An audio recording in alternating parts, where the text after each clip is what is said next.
today we're making stuffed mushrooms with spinach, and we have about 1 tablespoon of olive oil heating in the pan, and we're just gonna add some garlic to that. So we removed the stems from the mushroom and minced the stems.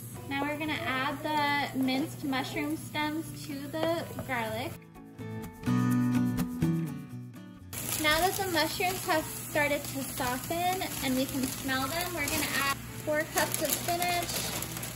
We're gonna add half a cup of cream cheese, and this is a chive green cheese, so it adds a little bit more spice. I'm gonna add half a teaspoon of salt and half a teaspoon of pepper.